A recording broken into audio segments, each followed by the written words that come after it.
Listen to me articulate every single word I say. Articulating, celebrating, escalating once again. Listen to me articulate every single word I say. Articulating, celebrating, escalating once again. Listen to me articulate every single word I say. Articulating, celebrating, escalating once again.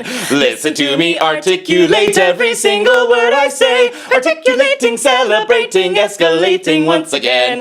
Listen to me articulate. Oh my god. I was like, how many are we going to do? We started low. I was like, we could go a long time. Yeah, I mean, here. I was definitely about to top out there, but it was so fun. Wow. Excellent. Okay, welcome back, everyone, to the Hornpod, the Horn Pedagogy Podcast, where we put the fun in fundamentals. We are your hosts. I'm John Turman. And I'm Danielle Kuhlmann. And today's topic is articulation. We're going to be talking all about how to articulate, what articulation is. We're going to be speaking about multiple tonguing and how to approach those techniques from the perspective of a horn player. But before we get into that, let's do our horn check-in of the week. What's up, Danielle? Okay, well, let's talk about it. You have abandoned me this week at work. Yes. I'm pretending to be John. I'm playing third horn this week because we're playing Bruckner 4, which is super fun, but I am so bummed that John's sister had to go and get married. I know. Shout out to Kat. By the time you are all listening to this, dear listeners, or watching us on YouTube, I will be in Arizona, and we will be getting all of the wedding festivities going. I am in the groom's party, and I got this. Okay, we had to rent a tux from the Black Tux. Not great. This tux arrived, and I'm a larger person, right?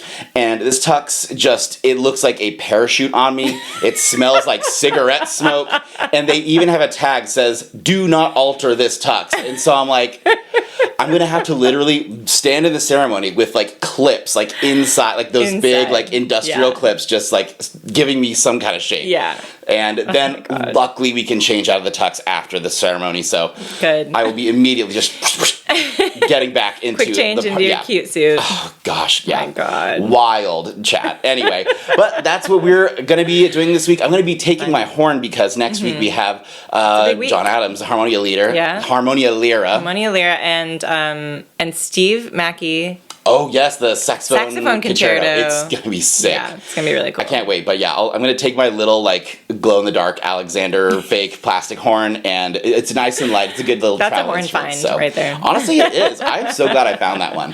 But speaking of horn finds. Shall we? What do we have this week? Let me pull out my phone. Horn Finds is the segment where Danielle scours the internet for tchotchkes, for memes, for paraphernalia, anything having to do with the horn. Yes. And I'm excited to see what this week holds. This week's item is a piece of jewelry.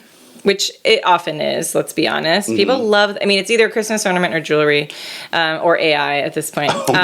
So this one, questionable name. I don't know why they included this word in there, but it's vintage minstrel frog. I don't know why. Anyway, vintage minstrel frog, playing French horn, froggy musician, collectible lapel pin, MCM. Which I just love that title because it's saying so much. And this is the frog. Okay. Whoa! Okay. Wow. Okay. Tell us about the quality you see here. All right. So, first, listeners, if you're listening, I'm looking at it looks like a child's molten crayon, in the figure of a frog. It's glossy.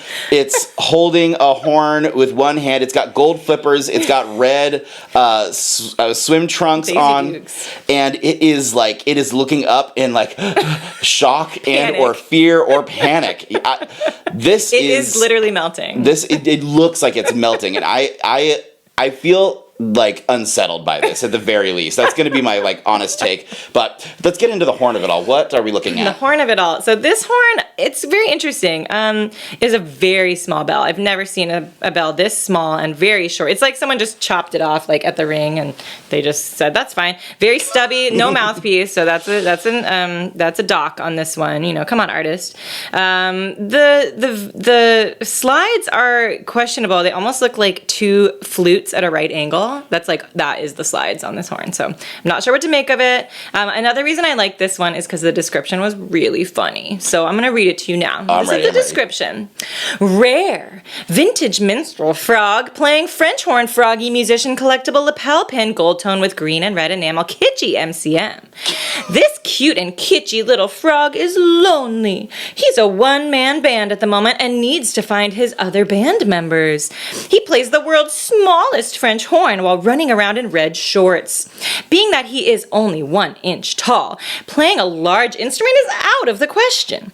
He's a vintage enameled metal collectible figural pin. He may be strange in his red shorts, but he is not alone. He has several other band members who play various instruments wandering around while also wearing red underwear/shorts. He is the perfect pin for anyone who loves to collect unique and unusual pins. Little Mr. Frog Pin is in good condition and would love a home on your lapel, especially if he can meet up with his other band members. So this seller is like, please buy the whole set. She's like really, I'm assuming it's a woman. She's old. Her name is probably Gladys. Right. And she knows that this is part of a set and that he really needs to be reunited with the rest. Maybe it makes more sense when you see them all together. That is a wild description. I mean, I almost want to just purchase that item because of that description. It feels like that took me on an emotional journey. It was. It was a journey, and it's only $16, down from $19.98. This is on Mercari, so okay, go find it. All right, wow, okay. That was incredible. And now let's get into the topic on everyone's mind today: articulation. What is articulation? Danielle, what is articulation? Well, let's talk about it. So whenever we think about articulation, we tend to think about the consonants, the T's, the K's, etc. But articulation to me is really more about the air. It's always about the air. Thank you. That's our fundamental on the horn. And the more that you can realize that a clean beginning of a note is really determined by your air. The shape of the note, the dynamic of the note itself is all determined by your air. And the articulation on the note is whatever organizes, or as John likes to say, decorates, which I love.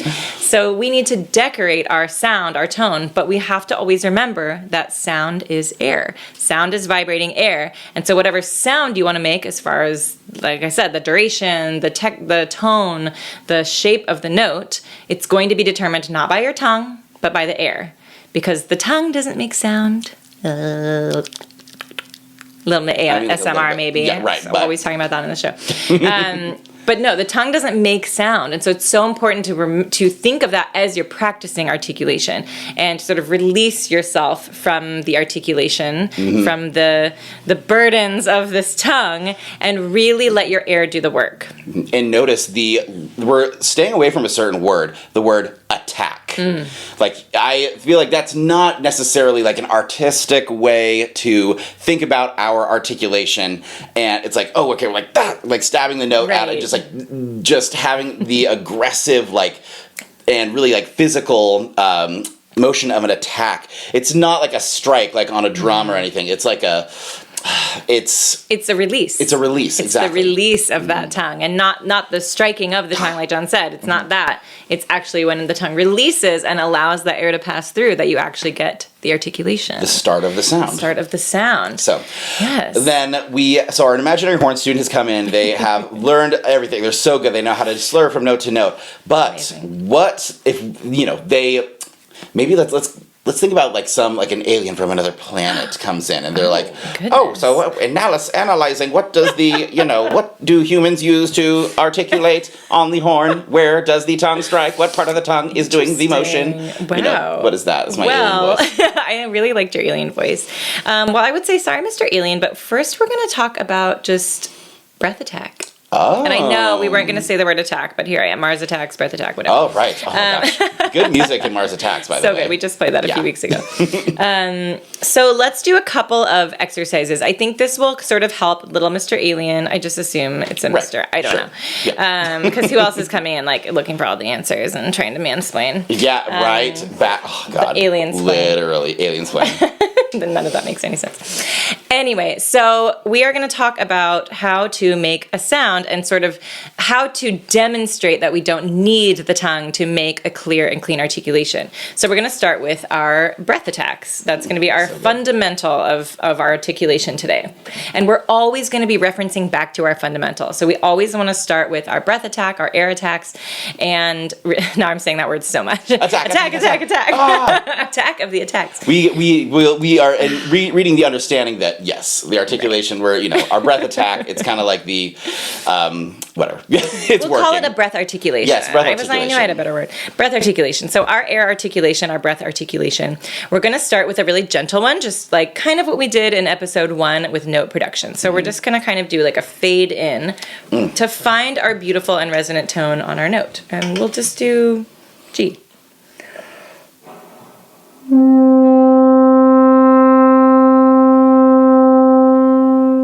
It's just a simple air articulation or lack thereof.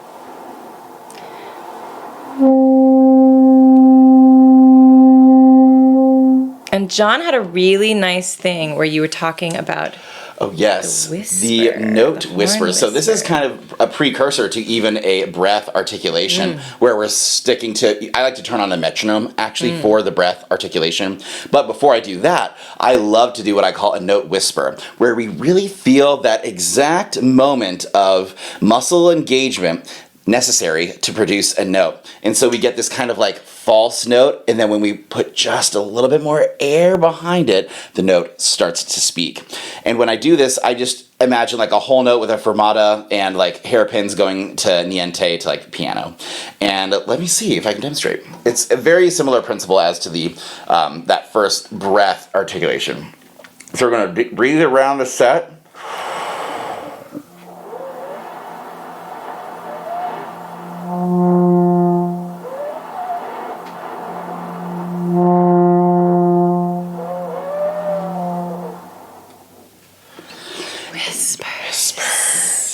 So we just start this little note whisper where we're finding the correct engagement for the note to actually sound.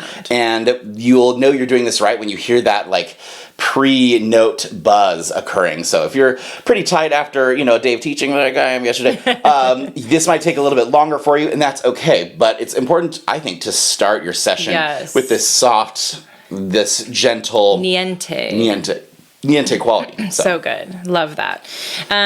So we're going to kind of ease into our note. We're going to blow a little bit more to find that resonance. And then we're going to really start, like John said, turn on your metronome and really start trying to time your breath articulation so that you know exactly when it is actually starting. So you want to get it on a nice tempo.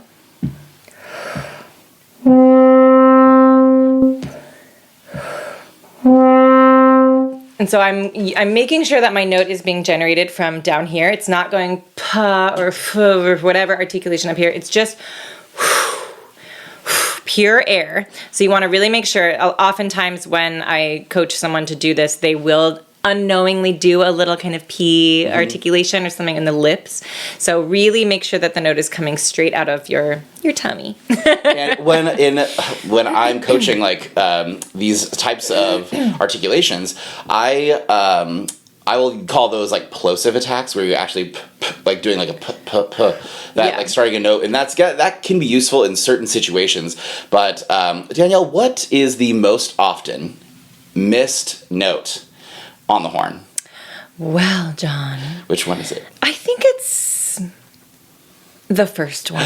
Exactly. Oh my gosh. That's because have you just been sitting there cold and then all of a sudden you pick up your horn to play and then that initial crack on that first note. Well, in my book, The Horn Hippie Warm-Up Routine, pick up your copy now. I spend an entire chapter dedicated to these first notes, and I include the note whispers and then the breath articulations, and then I go through like a series of all kinds of different ways to attack notes, for lack of a better word. And like D attacks, T attacks, P attacks, B attacks, balloon swells, sforzando, just any K attacks, stopped notes. Anything, any configuration of articulation you can think of, I have it listed there, and I try to get through those every day. And I don't stick to one note. I always will like change the note based on, what I'm working on or what excerpt I want to play that day or an exercise, and just work on those first notes because those are the easiest to miss. Those are the ones. So let's go through some of these articulations and talk about them. First, we're going to revisit the breath attack, and this is the breath articulation. And this is going to be sort of our actual like first note version of the breath articulation. So we want to know that we can not only start it on time, but that we can actually basically make a different type of articulation, like an accent or a short note or something. So we're going to practice those on our breath articulation. So John was talking about balloon swells. Can you demo a balloon swell for us and show us what that sounds like? A balloon swell is playing as soft as you can play, to as loud as you can play, as quickly as you can play. We're doing essentially a hairpin, and this is what it sounds like.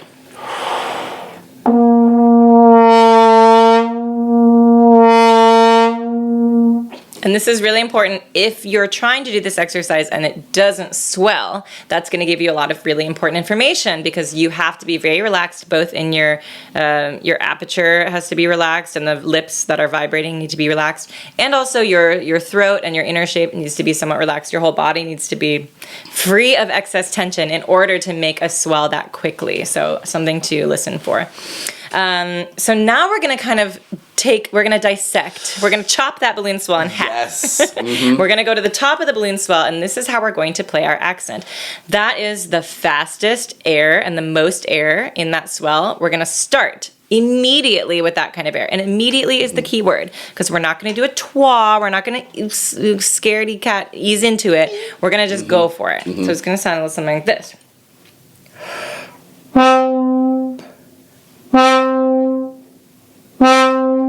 Then we can even shorten it like a staccato note. So this is a great way to sort of show yourself what it feels like, what the air feels like, to play a short staccato accented note with no tongue. There's no tongue involved. You don't need the tongue to make an accent. In fact, it's not what makes the accent. It's your air and the shape of your air. Facts. And this is actually something where Danielle and I differed, until I felt like I got a lesson from Danielle just by listening to that, because I have been, kind of leaning on the tongue as a crutch to get my clean fronts. So this exercise is going to be something I'm going to definitely do today. Well, I'm going to try it. I'm feeling brave too. Let's see how it sounds. I want to try that accented air attack.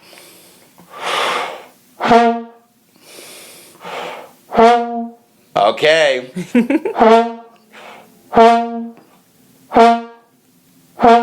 Okay, I'm getting it. In the first few notes, I was kind of I was getting a little bit of a crackle, or a little bit of a pitch issue. Right. But as soon as I got into the note a few times, I felt like my lips were responding a little bit quicker. Yeah. Okay, I'm gonna have to try that, especially the loud. That's fantastic. So fun.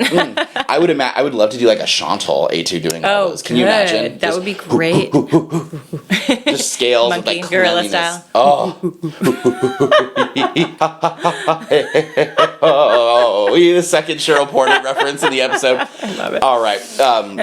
So we do those breath accented attacks, and then what do we move on to? I think the first thing we're going to introduce is the good old T. Oh, the good old T, a classic. Regular tongue. A classic. So this is our kind of go-to articulation usually, right? When we think of articulation, we think of the T attack, the T articulation, sorry. I know. Should we I'm so sorry we're saying the word attack. We're going to bleep that out. John's going to bleep those out. Oh my God, no, just kidding. You're not going to. It's okay to say attack. We'll just say attack is synonymous with articulation at this point. Yes, you know what we mean. Okay. And so we're going to start with the T. So we want to find a nice balanced T. And with all these consonants, whatever we're using, we always want to make sure that we are using our air correctly and that the articulation is just organizing or decorating our air. And so it's not going to change your air. And I think that's the really important thing as you start to practice articulation, is to always go back to that fundamental of the breath and the breath articulation, and then listen to that tone. And when you add in your consonant articulation, does that sound change? Does your resonance change? What is changing, and is something changing? And if so, you have to find a way to articulate that doesn't interrupt that air, doesn't affect the shape of that air, because that's the air that you need to play that note. It's what you've discovered through all your harmonic slur exercises, et cetera, et cetera. So I would say my mantra, and always, is more air, less tongue. So good, so good. What I mean by less tongue is lighter tongue, smaller motions, less movement in the mouth. Maybe quicker motions. Quicker motions, exactly. It's light, it's springy, it's not clunky and slow, and the air is able to just whoosh right past it. And in order to find that light articulation, because that might be new and different for some people, so a couple ways that you can kind of find that. One that I really like to do is this long tone, kind of repeated strike of the tongue on a long tone. And I'm going to hold out my long tone, and then I'm going to let my tongue articulate. And I'm going to kind of hopefully demonstrate tonguing a little bit harder and a little bit, that's like a little more motion and a little... Change the placement, more exactly. aggressive, and the placement might be a little bit different. And then I'm going to experiment and lighten it up, find a place where I feel that the air can flow past that a little more. So I'm going to try that.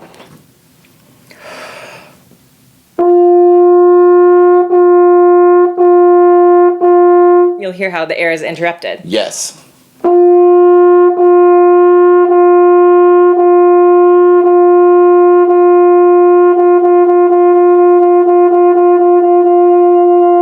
Now I'm going a little too far where you couldn't hear it for a minute there.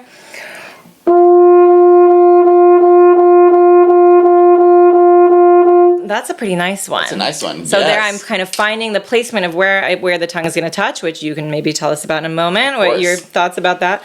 And also I'm making sure that that motion is, the tongue is staying forward and the motion is small. And most importantly, I'm really focusing on the fact that my air is continuous as if I'm playing a long tone. Yes, that is huge. What I'm doing. And when Danielle says the tongue farther, it's farther back, like towards the hard palate, where it becomes less clear. Yes. And a little bit less stable, because it's like it's taking up more space in the mouth, and so it's a little bit harder to push out. And more of the tongue is making contact. So the more like mushy tongue that's touching, like the more interrupted your air is going to be. So you want to kind of minimize like how much of your tongue is actually making contact. Exactly. You don't be like slamming it in there. Yeah, that slamming and like those like hard like that's for special use, but not necessarily your general playing. So we're going to take a quick break, and when we come back, we're going to talk even more about this perfect placement for that T articulation.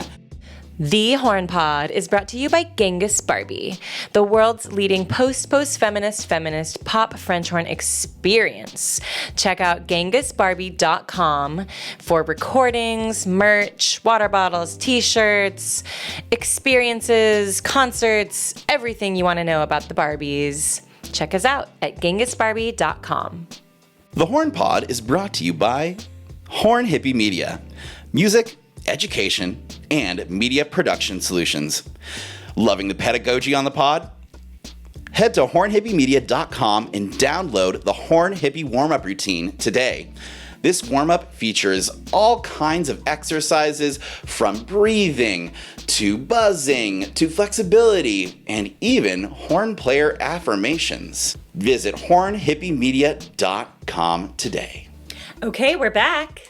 And now we're going to speak a little bit about the specifics and the physiology behind the tongue when we are articulating. So for me, when I'm articulating, we have heard Danielle say the word forward. The tongue is forward in the mouth. And so my strike point, I'm not gonna be like a little tiny little point of my tongue. It's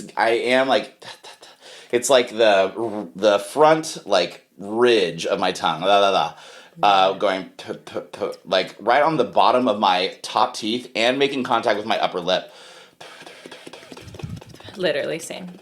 Right. I mean, that's a pretty natural and pretty clear spot to tongue. But that doesn't mean that yours might not sound clear. However, when we get into the low register, I feel like it might move even farther forward, especially in something like the pedal register, it might even be between your lips, just like do, do, do, do, do. That might be an effective strike point for your articulation too. And it is important to note, like John was saying, like in different registers, your tonguing will be different. You cannot use a high C tongue on a low C. It's not going to work. Right. You know, the positioning is not the same.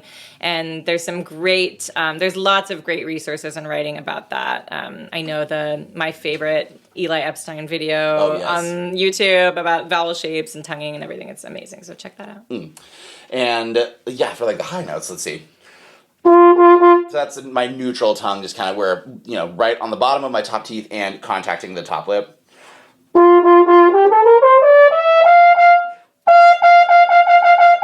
Actually, when I get to the high register, like my tongue shape with the articulation, it almost like takes up a little more space in the front of the mouth. Well, because yeah, my tongue is already it has to stay up and forward to keep yourself in that register. So it's like, it's already up there. And that's actually really important that you just said that, because in the high register, if your tongue is moving back and forth too much, you're going to lose that shape of the high note. And so that's really important to mind when you're up there. Like, you can't be pulling your tongue back and forth. It has to really stay in its position. Tongue position. It's like the lung and tongue. That's the lung and tongue. That's like the perfect, thesis for like the first 3 episodes. Those are like some super important components to horn playing that we often don't discuss. So I'm so glad that we're like hitting on that. Another strike point, key component for articulation is the K. The K strike point. So when we are talking about double tonguing or triple tonguing, there is an alternate strike point where there might be some notes that are too fast to play single tongue.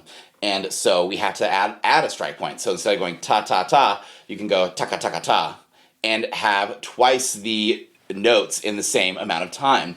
And so that K strike point, though, is a little bit farther back than, of course, the T. It depends on the register as well, but generally it's a little, it's like right at the ridge of the end of the hard palate. That's like how I would describe it, physiologically. But it's way easier to hear a sound versus like describe this physical thing. So when maybe say like 2Q, you're too cute. You're too cute. Too cute. You're too cute. So that's that Q, you feel that consonant that for Q, that's the perfect strike point for your K tongue. Neutral strike point for a K tongue. So just like as an exercise, say k, your usual kind of K, k, and then say k, more like a Q. And I even like to think of it as t, almost like a t. There's a little like to really keep it as far forward for me as possible, because I like it to stay forward so I don't have to go back and forth. If it's ta, ka, the strike point is so huge. And so if you think that will keep it forward and keep it much more agile. And so you can really feel the difference of where your tongue is touching, saying ka and t and k. It's like at least like an inch or two apart in my mouth, at least. Yeah. Like that's a lot of motion. You're saving your tongue. Right. It will get a lot less tired. And relating this back to the first notes exercise, try that same first note, but with a K tongue. Ooh.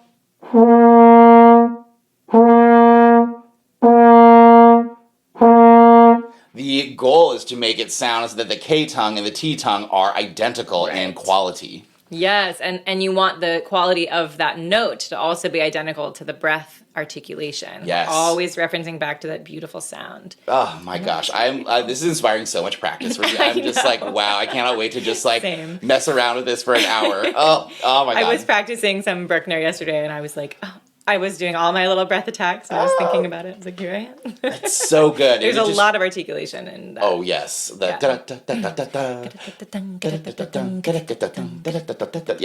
And some people prefer to single tongue, some people prefer to double tongue. And no matter what, it's just important that it sounds consistent. Yes. No matter what, like multiple tonguing or single tonguing you choose to use, and we'll get a little bit into that later. Yes. So we've discussed a few of the first notes. There's also, let's briefly touch on the plosive attacks, it's like an addendum to like the breath attack, where we're going like P or B attack. Like sometimes like a B is a little bit more like softer and gentler, but a P, that's a very like plosive, like an explosive. Oh man. And it's hard to like, it's a good exercise because it's almost like an aperture control. I'm gonna try it. Poo, to immediately get your lips. Oh, that's weird. It is weird. Yeah, it's very weird. For me. It's tricky too. It's a very weird like way, but it's a fun thing to practice alongside the airs.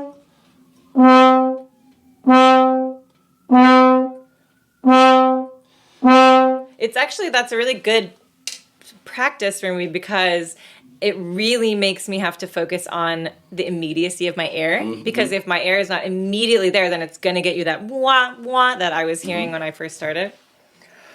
And now that I'm kind of thinking about it more in terms of my air, I'm sort of going back to that, and it's reminding me and helping me practice that. Yeah, that's interesting. Well, so you can use, there's all kinds of like case uses for that as well. And if you're struggling with your air attacks, maybe try a plosive attack on B or P. B is for soft, I generally think. And P is for more like louder dynamics, like pa versus boo, boo. Boo. It's like a slower motion.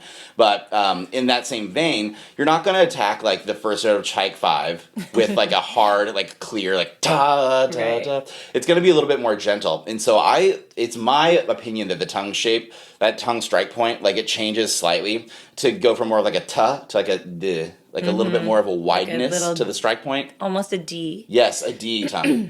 For Danielle. For Danielle. And so the next time you're practicing excerpts like that or Brahms 3, something nice and just like ooey gooey and legato, experiment with like the width of the tongue. Let's see. First, I'll demonstrate like a hard T attack.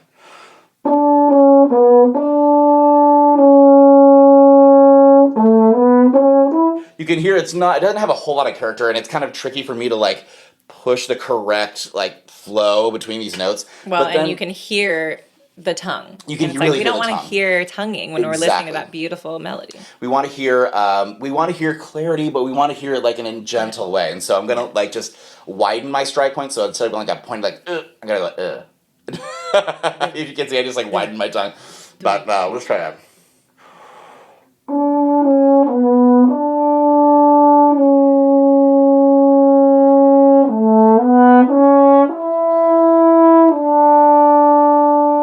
And even the strike point, the strike point is actually a little bit farther back than like the front of my teeth. It's kind of like right above, like it's like where my teeth and my gums meet, and it's like a wide, like just behind the tip of my tongue. It's like if this is the tip of my tongue, it's like about like 5 millimeters back, and it's like a wide like band of my tongue that's like da da da. Yeah, I think we were talking about this a little bit another time, but that I can feel like there are, it's not just the tip of your tongue that touches, and I was talking about that a little bit earlier. You don't want too much of your tongue making contact, but especially when it's a little bit softer or in the low range, you're gonna have more of the tongue will be touching than it's not just the little tip of the tongue. Right. Yeah, even for clarity, it needs a little bit more to like create that. I like to think about. Have you seen those TikToks with those Australian candy makers? Oh yes. With like it's like a tube of like hard candy. And they have a little. Yes, Jenna brought me some.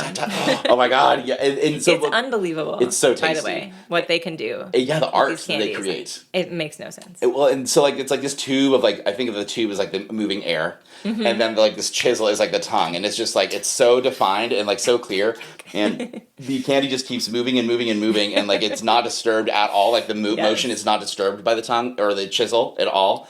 And I think it's a really interesting analogy to think of while we are articulating, because when we're articulating, an often heard error is that the tongue moves too slow. So or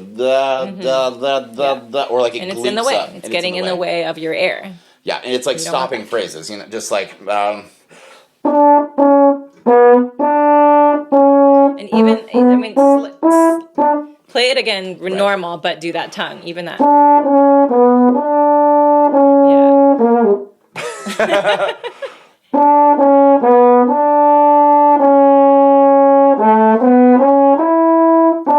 Yeah, it's just an interrupting of the tone. Right. And it doesn't allow you to connect. And that's one of the things I'm always chasing is a clear articulation that doesn't interrupt my airflow, that doesn't interrupt the music. It's like we all wish we played with a bow and we didn't have to breathe. It'd be so great. That'd be amazing. We're always chasing that, right? So we want to be able to hear that. And actually, just because I said that, I do think it's a really amazing tool to think of your air like a string bow. Oh, yes. So imagine 100%. a string player, like a cellist, playing Czech 5. If they went, ya-da-da, yeah, like it would be so awkward, right? It's ya-da-da, It's always moving.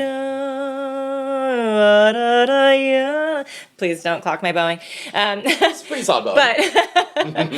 But the idea of thinking of how their bow is moving across the string like your air, then you can really start to think of, there's a smoothness and a clarity, but it's not necessarily stopping the motion. The motion is perpetual. It really is, and that's also kind of a weird thing. I always was fascinated by how string players move that bow, just to really deep delve deep into this analogy. Like when it's up bow and it changes to down bow, I can't figure out how they get it to sound so smooth. I know. But but the thing is, it's they're never not moving when they're playing a long phrase. There's never unless they want it to be to have that. It's all purposeful. So I love to think about different instruments and how they function, and let that help to teach us. Right, and help us have visual cues and just help us, visualize that bow as our air. Anything that you can use from another instrument, another person to help you, take it and use it in your own playing. Yeah. So we have discussed all of the different strike points of articulation.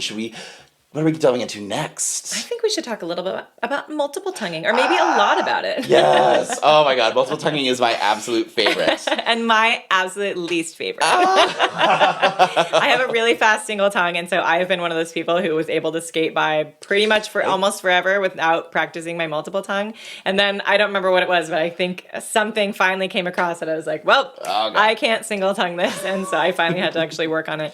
But yeah, I'm a fast single tonguer, and so I am excited to learn from you today. Yay. Oh my gosh, I'm so excited. Let's go. Okay, this is gonna be your multiple tonguing boot camp, and we're gonna start in an unconventional place. We're gonna start with triple tonguing. Oh. We're gonna start with triple tonguing because it has everything. It has quick single tongues and followed by a taka. Followed by a K tongue.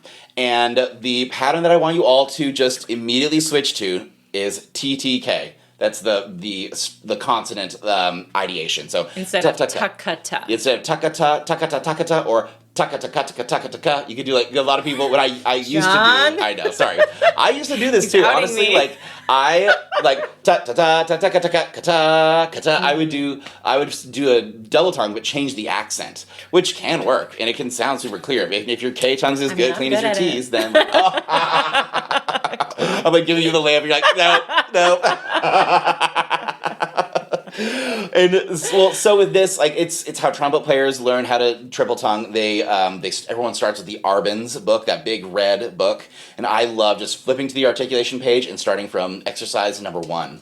And I like to do it without the horn, without buzzing, without anything. I just like to do it with the consonants. So I like to look at the music and go ta ta ta ta ta ta ta ta ta ta.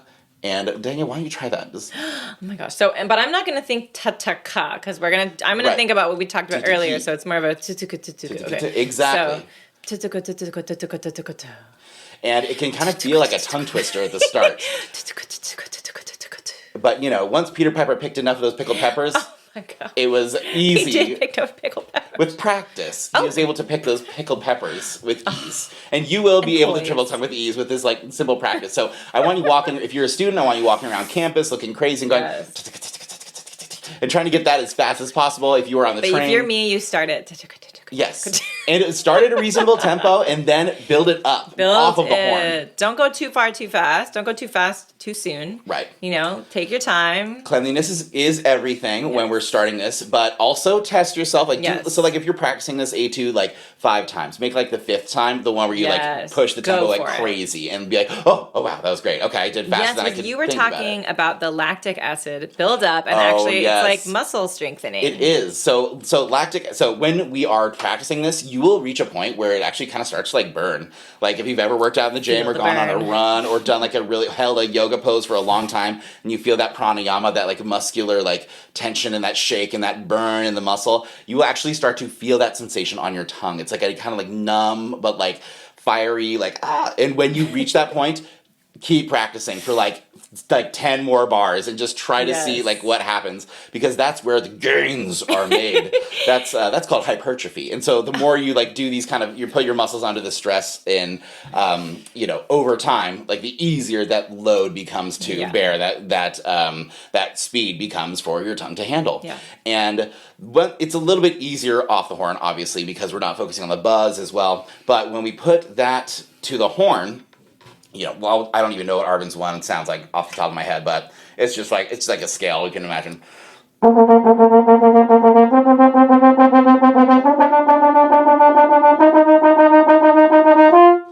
And just making sure that it sounds nice and even, and then when we move up to tempo, keeping that cleanliness.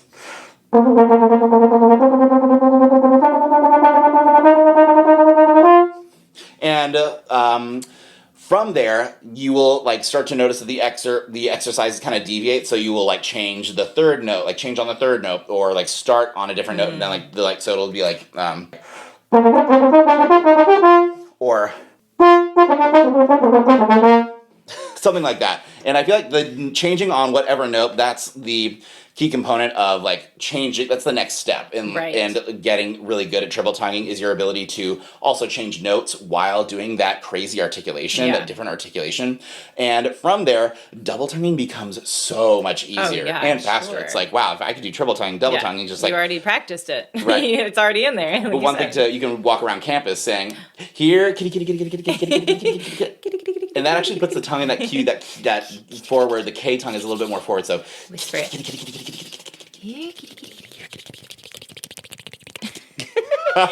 The one thing we also were talking about, we talked about this when we were talking about changing your vowel shape in the last episode, and that's another thing we can do while we're practicing articulation, and especially with these multiple tonguing, is to put your finger on your relaxed lips and practice it that way, so that you're not, because some of these exercises, or if you're thinking about that, you might automatically start to do this with your lips. So we want to be able to practice it like this. So let's try it. Bonus points, make eye contact with someone while doing it.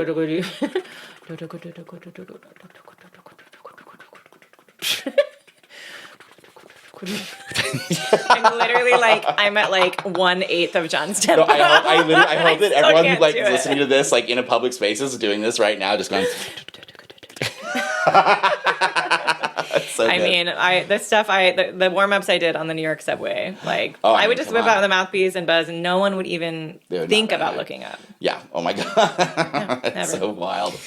Well, so that is my the rundown on multiple tonguing. Shall we get into some? Yes, one thing I wanted to say about multiple tonguing is because John's really good at it, and it's so clear and even. And so when you're practicing, it's important to listen and make sure that both notes have that equal air. Mm-hmm. And you're going to get that by doing those first note practices on your T articulations and on your K articulations. Because the more comfortable you are with that, and you will find the contact point which your air can flow past. And then once you're just doing that, then you're just speeding that up and the air is flowing past. That means every single note has enough air to create that beautiful tone, regardless of whether or not you're tonguing. And so then when you're tonguing on top of that, it's just organizing and decorating, and it's going to be even and beautiful and resonant as well. It won't lose clarity. It won't lose resonance just because you're articulating so much. And if it does, that's something to listen for. Go back to your fundamentals, go back to your first notes exercise, and really work on finding where that articulation point is for you. And getting that good information. And also one thing Danielle touched on at the very beginning, you want the air to be so powerful that you're blowing past the tongue. Yes. Or you're blowing the tongue out of the way almost. That's that's really the key component here, even when doing multiple tonguing, because I definitely think it's easier to do with the forward strike point, but then the backward strike, not backward, but the rear strike point. I don't know. What do we call it? These are so cool. We're inventing our own terms. I don't know. But the K strike point. The backside. I always say the backside of the double tongue. Yeah, the backside of the double tongue. Double tongue. And just making sure that blowing the tongue out of the way, even in that weird position, that will ensure clarity on Yes. all of your multiple tonguing. And that air has to be coming from down here Yes. and coming straight out of your body, just like we talked about in those breath articulations. Gosh, so good. Yeah, it's so good. It's all about your air. It's just all about your air, always and forever. It really is. More air, less time. We're going to take a quick break, but when we come back, we're going to dive a little bit deeper on how to change notes when doing multiple tonguing. We're going to put it into some examples, give a horn hack of the week, and of course, address our burning horn questions. Don't go anywhere. Do you have questions that need answering? Send us an email at Hornpod, that's HORNPOD, at hornhippiemedia.com. The Hornpod is brought to you by Genghis Barbie. Are you looking for something really fun for the horn player in your life this holiday season? Look no further than GenghisBarbie.com. You can find sheet music, t-shirts, CDs, and even gift cards for that special someone in your life who would love a little more Barbie in their life. GenghisBarbie.com. Welcome back. And now let's get into how to change notes while articulating. Here you go. So we both like to use a scale exercise for this. Scale. And a lot of our scale. Our most of our examples have been just on one note up until now. Yeah. But are there any particular notes that you want to give to our audience about any hot tips about changing notes while articulating? Well, absolutely. I think the most important thing, again, to think of is the air flowing past. And so one thing that I like to do is we're always going to use patterns, right? Scales are these invaluable patterns to use to practice. So just playing a scale doesn't make you better. You know, you learn your scales so that they're at your disposal, and because music is scales. But also you can use those patterns that you know so well to be able to think about other things while you're playing them. So use your scale patterns to help practice anything that you need to practice.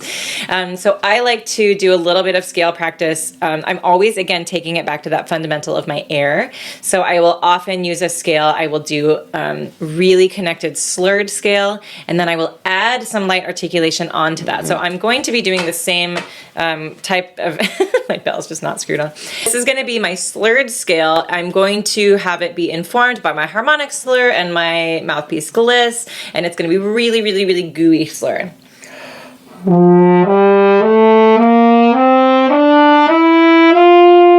So even though I'm changing valves, I'm really still kind of pretending I'm playing a long tone.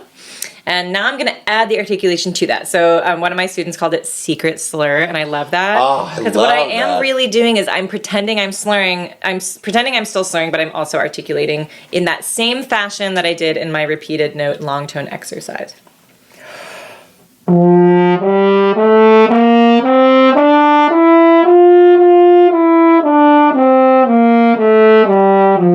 So I'm kind of just really making myself blow past the note, and I would probably do that again if I were practicing. From what I just did, I would be, I need a little more air and connection and a little lighter tongue, but I'm going to skip it for now. And then I'm going to go to my third way, which is going to be articulated and separated. But I'm still thinking about my secret slur, I'm still thinking about my slur, I'm still thinking about my harmonic slur, and my mouthpiece gliss.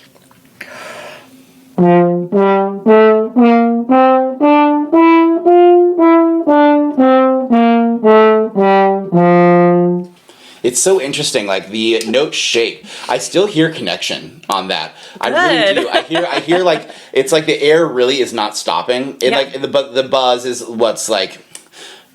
It's that the air is not actually exiting my mouth, but the compression of that air is constant. So if you were like poking my stomach while I was doing it, you would not feel any relaxation here. It would just be continually compressed.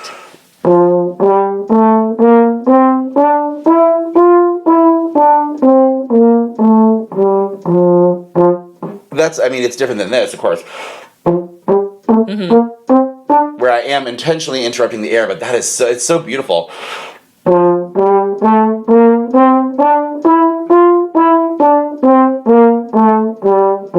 Yeah, it's just kind of what I'm always trying to do in this exercise is bridge the gaps between my mouthpiece gliss and actual disconnected staccato notes. So we're kind of making our way there through these fundamentals on the horn. So every step is informed by the last step. And then, you could go on and do a fourth way, which would be even shorter, more disconnected notes. And even so, when I do play short disconnected notes, that compression, which I refer to as support, I think that's what that word means. Yes. And when people are saying support, what they mean is more compression of your air, so there's more force, like with the air out. That's sort of what I like to stay away from words that are like force and like intention, given like even compression is like it's there's like a little bit of like too much like tightness in that word, but so hard to find like gentle but strong horn words. Oh my gosh, we'll release the glossary. Like our own dictionary. So practicing those scales with that staccato, that style, that separation of style, what would you necessarily use that for? Just like for that like cleanliness and like support, and I'm sure there's excerpts for that, but why practice that over something else? You mean why practice that kind of articulation? Yes, okay, right. So I like that kind of articulation because to me it's just the first step in separating the notes. But I want to keep that connection and that compression even though the notes are separate. I do want to keep that connection because I want it to be musically connected. And also it's kind of like the path that we talked about last time, where there is always a connection. We're always connected on these stepping stones of the harmonic series.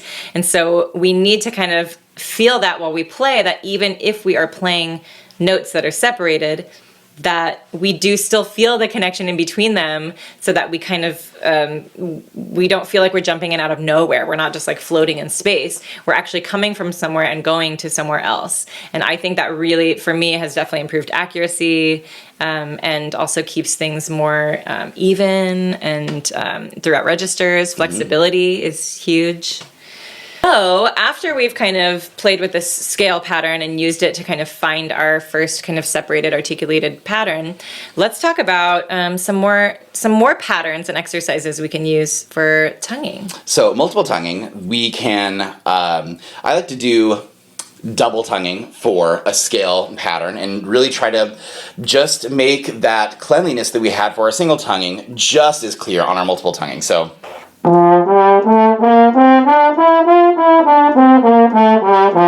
and it's almost like you have to speed up the air for the K tongue, or have a little bit more air intensity when you do that K tongue. You do. And also doing a scale all on K tongue is very useful for that. So. I love it. Oh man, that is brutal. I love it. Such good. Oh my god! Like we were talking about Mendelssohn 3, which we'll maybe try to play later. Hey. Practicing that all on K tongue, so fun. Oh man, and one other fun like non-horn exercise to practice your K tongue is to do sandstorm. Go go go go go go. I don't know. Go go go go go go go go go go. So a composer friend of mine in college thought that up, and I'm like, oh, that's actually really fun. That'll get your K tongue really fast. That's good. With a fun, we love it. Pop it's culture always fun to find those things that keep it fun, keep it light. Like, we play the horn, we don't work the horn. Right, we don't want to work the horn. It's just, it's fun. And you just want to take those little moments. Yes, take those moments, have fun. So, I mean, my basic thing for like changing the notes is just make sure that you're figuring out where you need to emphasize more like air pressure out, more compression out, and generally it is for those K-tongue crosses. Yeah, it's very tricky, but I'm going to edit it down so y'all get the good takes of my K-tongue scales. And also edit the expletives out. Yeah, I'll edit the expletives out, yep. But what it signifies is that I need to practice with that like air intensity with my K-tongue to get it even more solid. And the immediacy of the air, again, I always come back to that word because I think that's what it is that you have lots of air, but it needs to be there right at the beginning, not even the most split little millisecond after. When that K hits, the air needs to be all there right away, as if you were just doing the accented breath articulation. The air is always winning the race, like with like the tongue. It's just, the tortoise in the air. Winning by a hair. Winning by a hair. Well, let's talk about some pitfalls that you might find with articulation. I know one for me was in college when I was first learning Mendelssohn 3, third horn. It's a lot of notes. A lot of notes that They have go to by happen fast. really quickly. And I was not able to single tongue quick enough. And I like to single tongue the and it was always very uneven. Like I would go it was not like even sixteenths. And one exercise that Becca Daly gave to me, one exercise that I learned from Becca Daly, she gave me this one where you manipulate the rhythm two ways. So we're talking Mendelssohn 3 third horn, like the last part of the exercise. So group them in like dotted rhythm. So da da da da da da da da da da da da, making sure that you sustain. And then once you get that clean, then try da da da da da da da da da da da dee da da, and that smooths out the 16th. It makes it so much easier to time. So I'll demonstrate like how it sounds. So.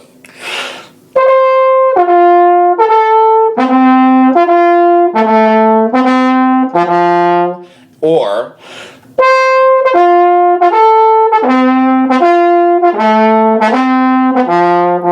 and then you just put it all together. It's great. I love that. I love that so much because also sometimes I think switching up the patterns like that can just help your brain kind of like find a new way of thinking about it and approaching it. Sometimes we really need that. Sometimes what we're doing is not working for us and it's like we just need to like find a little way around it and try it from a different angle. One thing I will say about what you just did, because you did it, but not everyone I think does this right away, but when you're doing a fast articulation like da-da, da-da, da-da, it's so important to, again, we want to make sure that that articulation is not interrupting your air. Yes. Because if it is, you won't be able to go that fast. Ta-da, ta-da, ta-da, ta-da. So it's really about lightening up again on the motion and making sure that your air is just flying Sustained. through. Yes, Yeah, it's just and flying across right. all the notes. Or Now you try. Yeah. And this can also be used when you're doing double tonguing exercises, such in excerpts like let's do one that moves. Let's do we know the one. Pictures. You know the one. You know the one. So first and third horn have this really cool look at the end of one of the moons. I can't remember, but Limoges. Limoges. I don't know if I'm pronouncing I think so. Well, no, I think you got it. So this is the end of Limoges. So which one goes? But in order to practice it and you can get it even more even, if it's not quite working for you, go.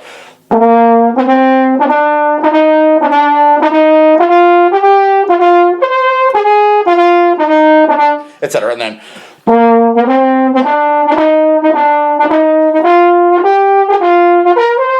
Oh my God! I think he should have written it that way. I like it this way. You should learn it this. We should play it that way. We should just change it. And then, once you like take away this dotted rhythms, it's so much. I find it so much easier and smoother, and you're already programmed to have that good solid air going through the whole thing.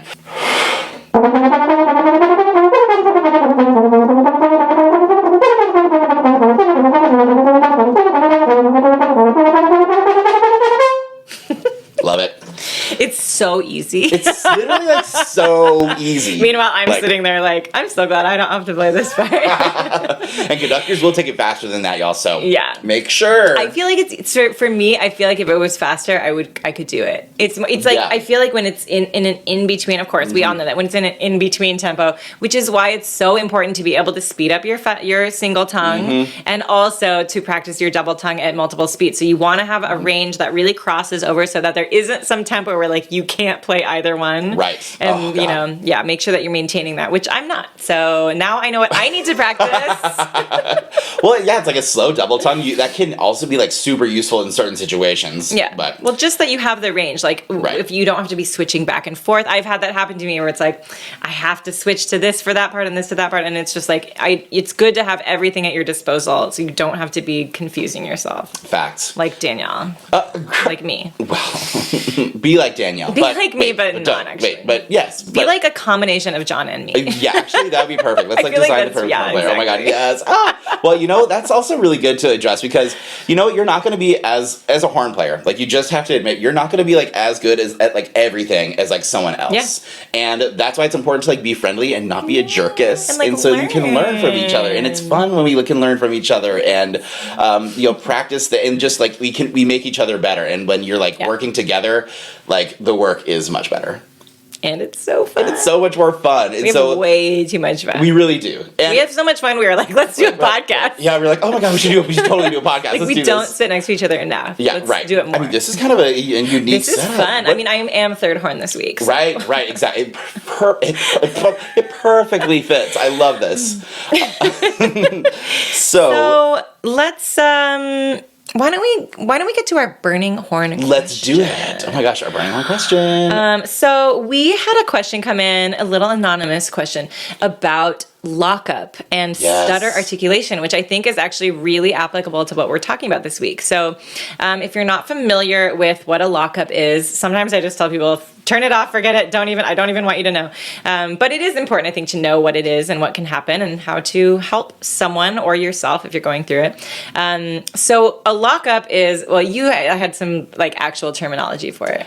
Okay, so all right, I really wanted to do this as like the cold open, but it's kind of cruel. But I told him he couldn't do it. No, but I'll just do it for you guys that are listening. So, do you have lockup? It's all in your head.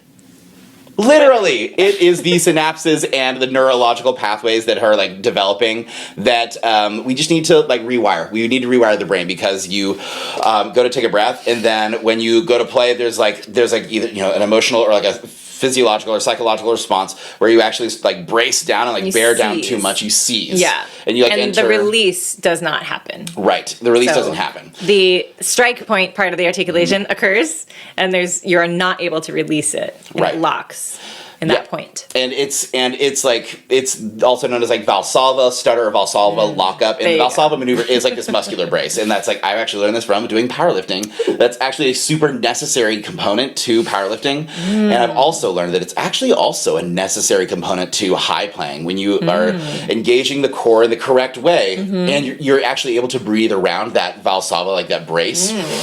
And while still maintaining that powerful, like that lock. But it's important to make sure that the air is releasing, and so I like to instruct students that are going through this to think about the wind of the air as like a swinging door, like at an old-timey saloon. You're either in or out. You're never like stopping, and you're like, because usually it's people breathe in,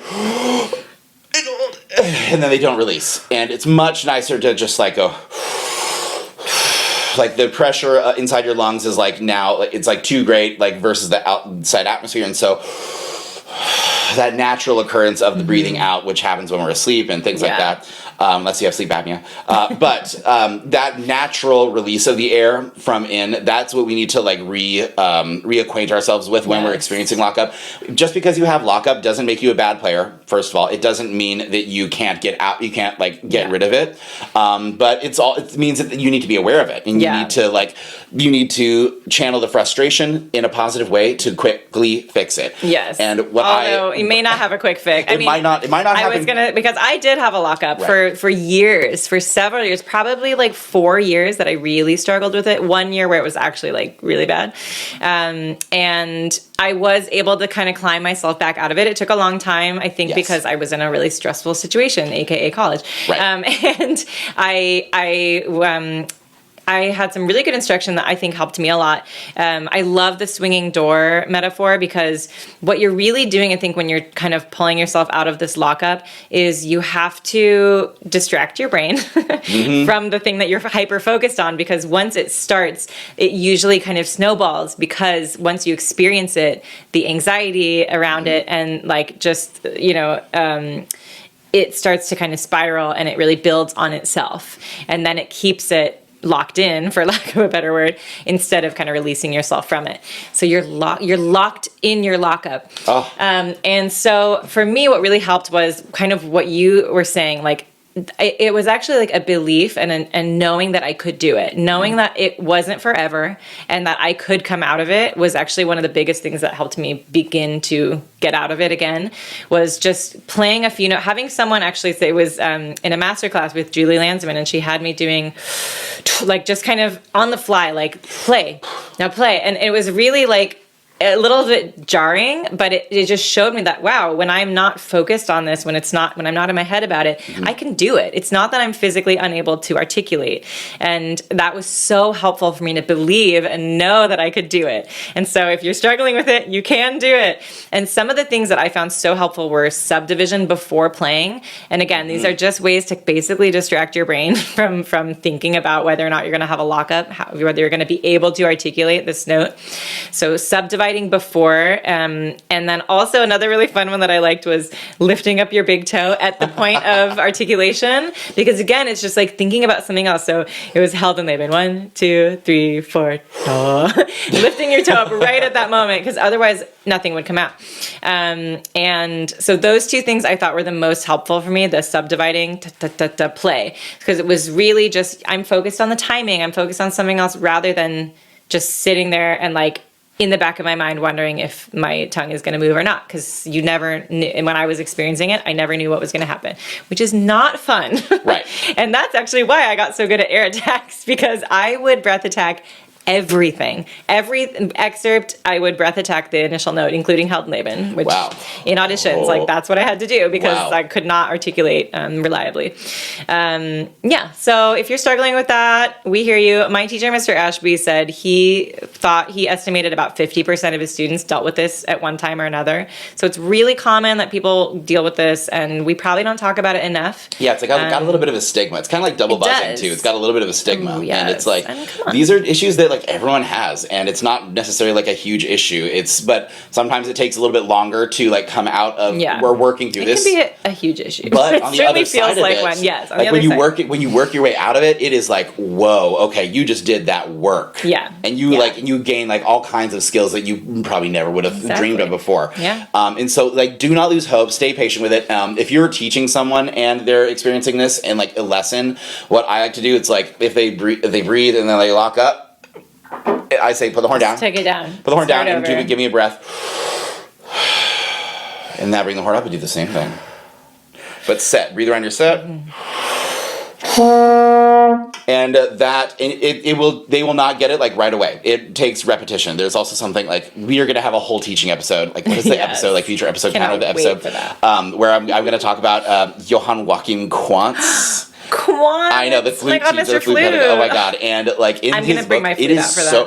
We have to. It's so good because in that book, he basically says that it's the responsibility of the teacher to like continue to like repeat and like give repetitions to a student, and not just say like, oh, because you said something once, the student like should know it automatically. Oh my god! That's the way I have learned that from parenting little kids. Oh my gosh!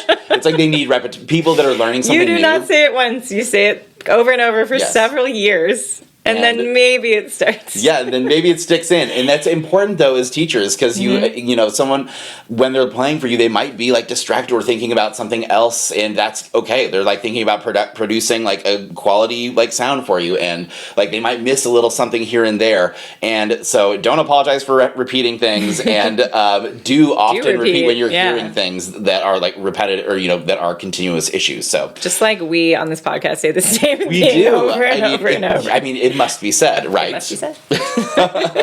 Okay, we're going to take a quick break, and when we get back, we're going to get into our horn hack of the week. So stay tuned. Welcome back. And now it is time once again for the horn hack of the week. This is the section of the podcast where we share a pro tip or a useful practice technique that you can apply right away to your own playing. And this week, Danielle has prepared one. I have a little stop mute here with me.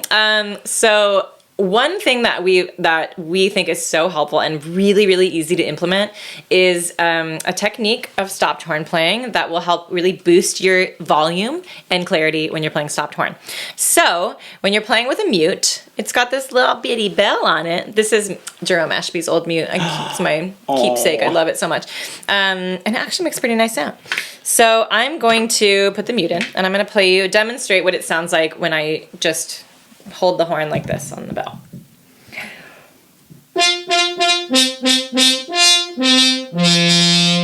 So that's, stopped horn. Great. But now what I'm going to do, I'm going to show you, I'm going to turn to show the camera. I'm going to take my hand and I'm going to place it right, almost like an extension of the bell here. So now I'm going to demonstrate how different that's going to sound.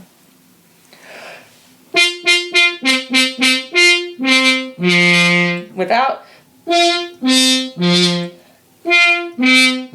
I mean, it's so different. It's like just 100% like more clarity and like presence, and that when you are using like the cupping method, it just like projects outward. Very useful. Yeah. And when we are playing, something that requires a little bit more of like a delicate stopped and like the low register, like we would use a stop mute for like Tchaikovsky's Sixth Symphony, just like those, something that needs to be loud and present, but it's in the low register where the stopped fingerings of, we like to go transpose half step down and use the F horn fingerings, where those might not be the most stable. You definitely want to put in a stop mute or things like, Gershwin, American in Paris. Mm-hmm. Everyone should be using a stop mute on that. It's just like, it makes intonation so much easier, and it is so much more present by doing that technique. Yeah. And like when you do that cupping, it really like cuts through. Yeah. I cannot tell you enough. And I think also just for you to be able to hear it as well, right. Like because the sound isn't going that way, it's now kind of also coming up to you a little bit. But yeah, it makes a really huge difference, and it's such an easy little hack. A nice little hack. Oh, I love that. Oh, well, shall we end with a little zerp? Sure. Oh my God, yes. Okay. All right, what are we thinking? All right. We talked about Mendelssohn. Mendelssohn, of course, yes. But I mean, we'll see. What about Mendelssohn? We'll see. Wait, what? Wim Mendelssohn. Wim Mendelssohn. Yeah. I've had enough of Mendelssohn. I want Wim Mendelssohn. Thank you. I'm pulling out the music. Let's go. Thank you all so much for listening to another episode of I can't. Oh my God, this is going to the Patreon. Oh my God, wow. Oh my God. The Patreon that doesn't exist. Yeah, the Patreon that doesn't. Maybe one day. Yeah. Thank you all.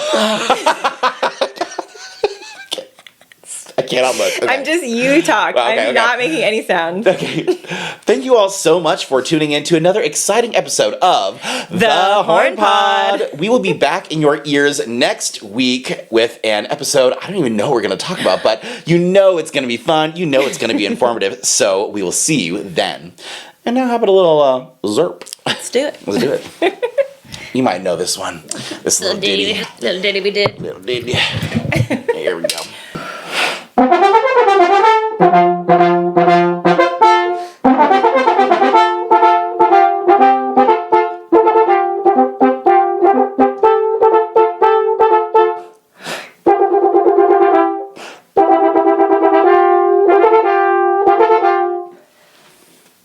What about the next one? That's so cute. Okay. Yeah, why not? Okay. Okay. Yeah, that one.